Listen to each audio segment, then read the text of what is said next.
People of the Ice. This fantastic looking Silverburst is in for some finish repairs, and they're not real big repairs, they're just some small dings.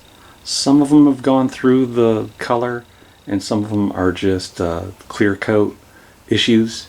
So we're gonna take a look at just doing some real light drop filling with some lacquer and nothing, you know, too involved where we need to go wet sanding and buffing and all that kind of thing. This is just something that hopefully some of y'all can just do at home just to make it look a little bit better without spending a week working on it. Let's do it! This first little chip right here did not go through the top, all the way through the top coat and into the color coat, which is really nice. I'm going to take a little bit of lacquer retarder on a dropper and put it on a small paintbrush. It's a real fine artist's brush. I'm just going to drop it in to kind of fill in these cracks. See if I can get a little bit of the cracked lacquer to rebond with itself. Same thing over here. This is right around the waist on the top of the guitar.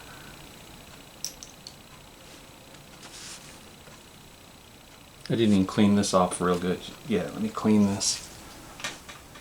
I'm going to clean this off real good first. There is a lot of smudges and dirt.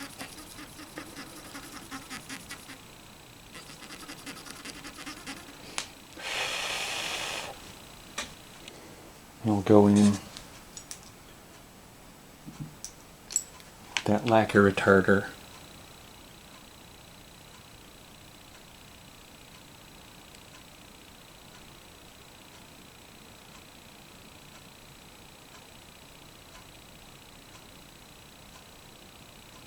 Just kind of soften things up.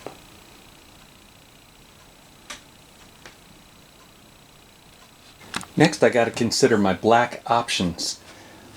This doesn't seem or appear to be the most jet black of colors. I mean, even the fingerboard seems to be darker than the black paint on this guitar. So I definitely don't want to do this. Sometimes I'll transfer a little bit from the aerosol can into a small cup and paint it on, but this is a jet black.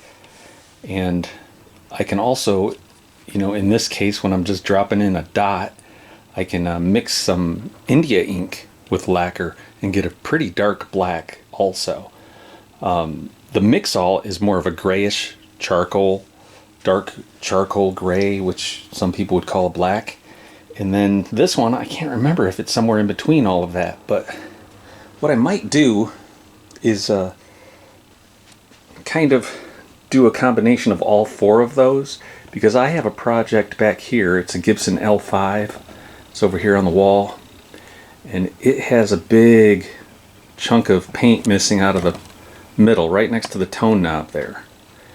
And that will stick out like a sore thumb if I'm not mindful of exactly which black to use on that guitar there. On the Silverburst, it doesn't matter so much because the area is on the top of the headstock, which I haven't shown you yet. We're going to go over there. I think I'll use the mix-all for this one and drop fill it on the headstock ding right now.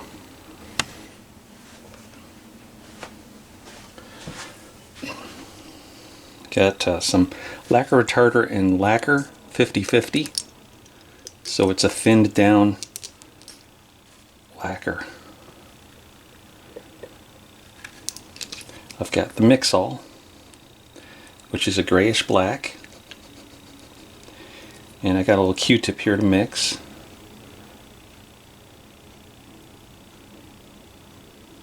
It's getting goopy.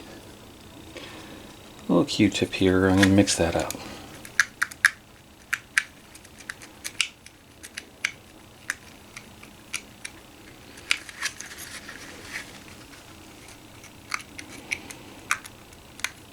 Oh, son of a gun.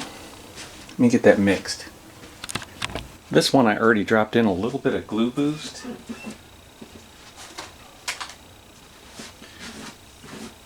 And now I want to just make sure everything's kind of smooth.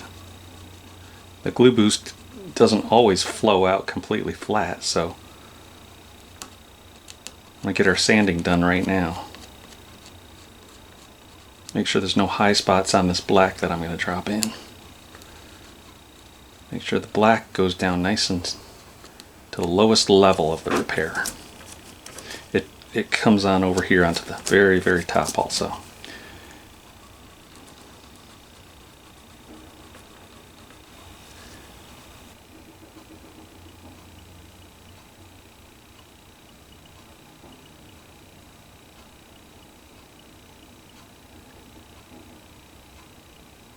Too black.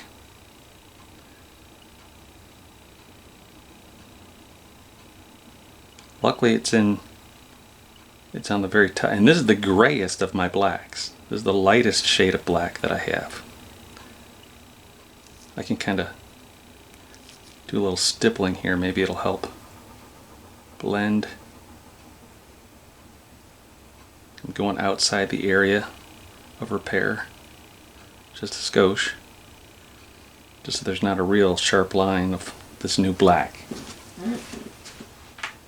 I'll let that dry and see what happens. I noticed on this ding that there is one small spot that needs a little color. And it's really small.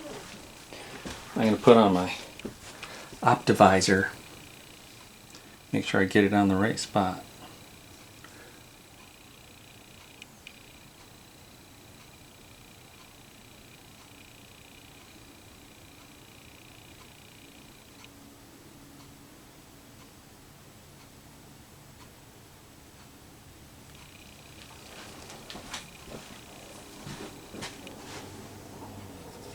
Now I want to start building the lacquer up, back up to the top of the, build it up.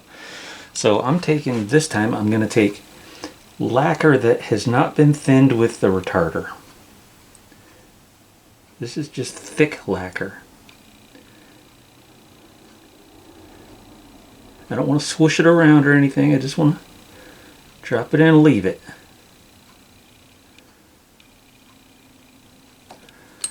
And I'll go around and do that to these areas. And once I see that it's all proud of the surface, even after it dries, I want to leave it proud. And I've just got it in a little bottle here. I'll drop it onto my brush. Make sure I don't spill.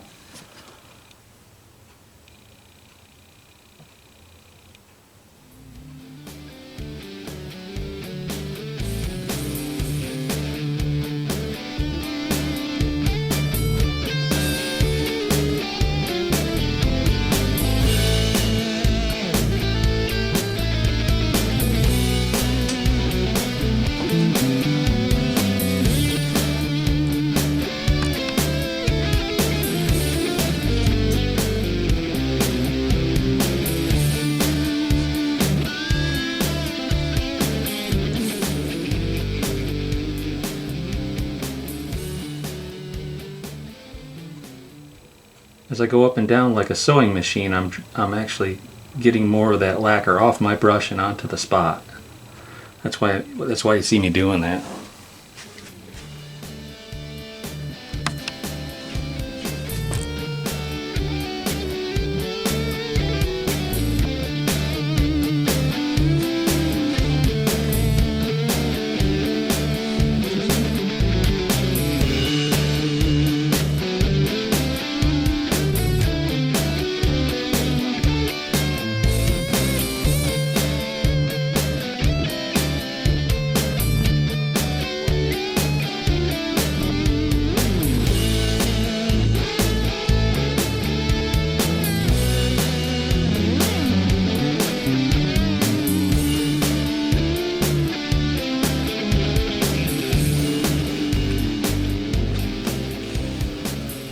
Well, now we hit it with some 220, 320, 400. We wet sanded with some 600 and 800, 1000, 1200, and 1500. And now we're doing the Meguiar's Ultimate Compound.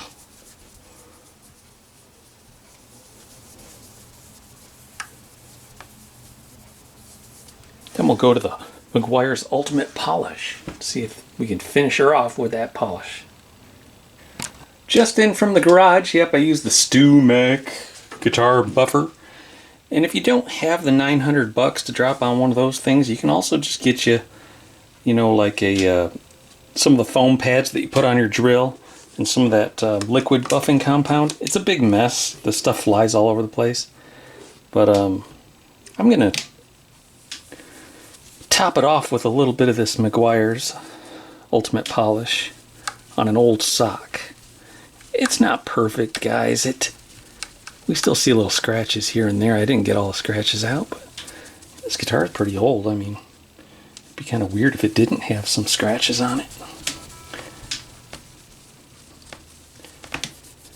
We'll break away here real quick and show you that buffer.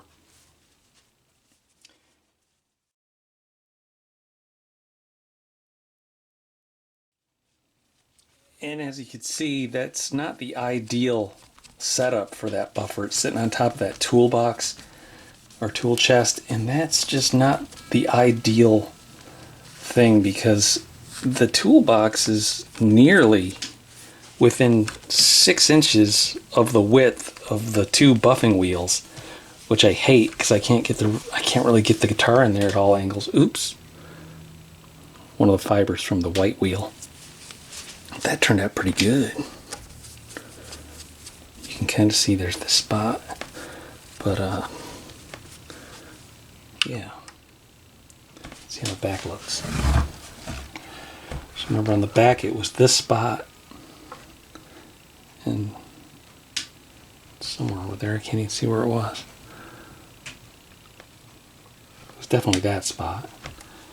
The back turned out real nice. Okay, so as far as all the sanding, the level sanding and stuff that I didn't film all that because there is nothing more boring than watching someone sanding a guitar on YouTube. But I'll explain it a little bit. I take a 120 grit and I put it on a clear piece of Lexan.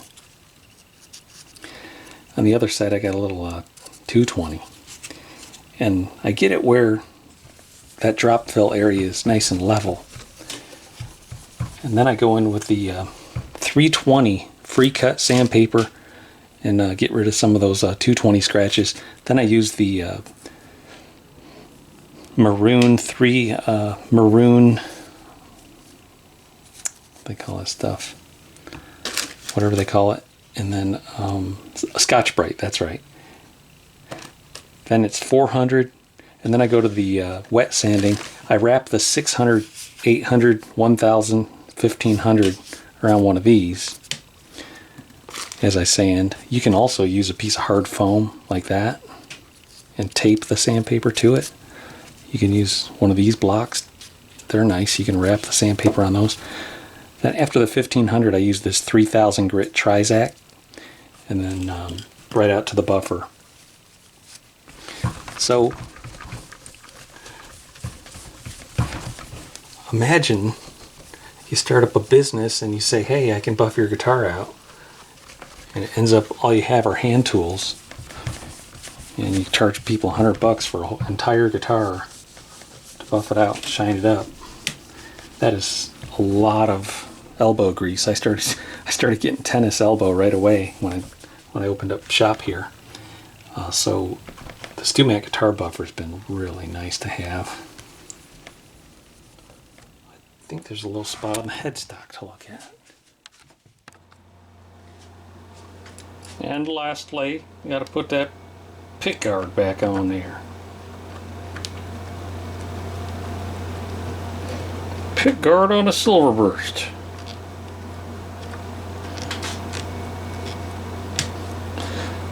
So I always put a drop of dishwashing liquid soap in the water to lubricate it a little bit.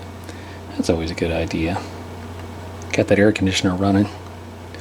Supposed to have some violent storms coming through tonight. It's about typical for Nashville, Tennessee in April. So, alright. Plug her in and see how she sounds.